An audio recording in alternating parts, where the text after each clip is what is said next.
Hey, I'm James Cawley with Ridgeline Creative and 27FX. Today what we're going to do is we're going to show you how to make some 3D text. And we're going to take it a step further and put it on like a white background. This is something very easy to do, 5-minute tutorial. Let's get into it. What we're going to do is we're going to come up here and we are going to select text. So right down here you're going to see where this is what it's going to say. We're going to highlight that and we're going to put 27fx.com. Cheap plug. Okay. 27fx.com. I'm going to hold down the option key here and rotate around it. Okay, it's cool, not 3D. So what we're going to do is a nifty little trick. We're actually going to come up here and we are going to add loft NURBS. Okay, we have that there. Now go ahead and duplicate your text. Copy and paste. Okay. And now what we're going to do is we're going to move them away from each other. Because lofting, what it does is it essentially connects this one to this one and puts caps on it. So let's make it about right there. And we're going to take both of these guys, or one at a time, and we're going to drop them into our loft NURBS. Right in there. Okay, first off, we got some 3D text, but we got some problems. Look at that C, it's all crappy. We do not want that. Okay, go to Loft NURBS and turn on Organic Form. You can already see it's making some changes there. And then your mesh subdivision we are going to turn up. Just keep hold on there. We're going to just make it nice and smooth. Okay. Now as you can see, 3D text. Render that, pretty neat. We can give it kind of a cool angle. Render it. Okay, we got 3D text. Awesome. But that's just part of what we want to do here. We want to make this 3D text on a nice solid white background. So what we're going to do is we are going to come up here and we're going to pick background. And for the background, I'm going to create a new material. I am going to go ahead and just color it white real quick. And here's the trick. Just turn on luminance. There you go.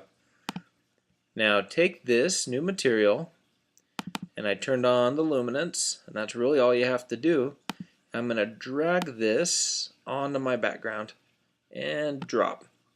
Can't see it, but it's there. Let's render it. There you go. There's some pretty cool white background. But let's take it even one step further and add a nice floor on there. I'm going to create a plane. I'm going to click T and I'm going to make this thing nice and big. Keep dragging and dragging and dragging here. Okay, perfect. Let's go ahead and drag our white material out onto here as well.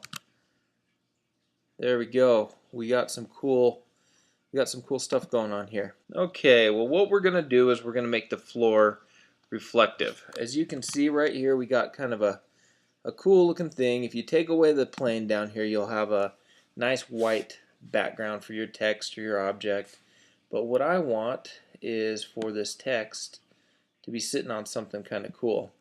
So I'm going to create a new material here. I am going to give it maybe kind of a grayish look. That's good enough.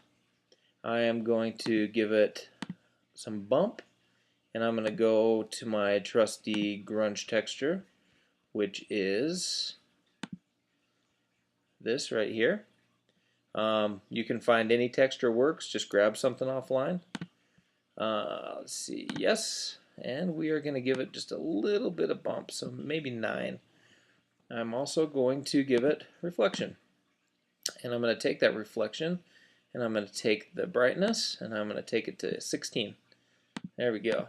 Now let's render this. You know what? It'd help if I dragged it on there. Drag your material on and then let's render it. As you can see, there's some cool stuff going on. It's not really what you're wanting though.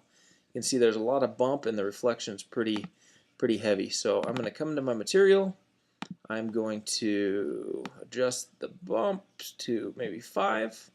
I'm going to take my reflection and I'm going to take it down to about 5, and I'm actually going to add 2% blurriness to give it some blur. There's my phone. Okay, let's actually click on this texture and let's make those bumps a lot smaller. So I'm going to take it down to about 40%. So 38 and 38. Let's go ahead and take a look at it now. When you add that blur onto your reflection, it's going to take a little bit more rendering time. But as you can see, that's starting to look pretty cool. You got a nice blur, you got a little bit of bumps in there, you got a white background, and if you don't want that plain in there and you just want a cool white background, you got that too. Until next time, when we'll cover a little bit more advanced stuff in here, make sure you check out 27fx.com. I'm James Cawley with Ridgeline Creative. We'll see you next time.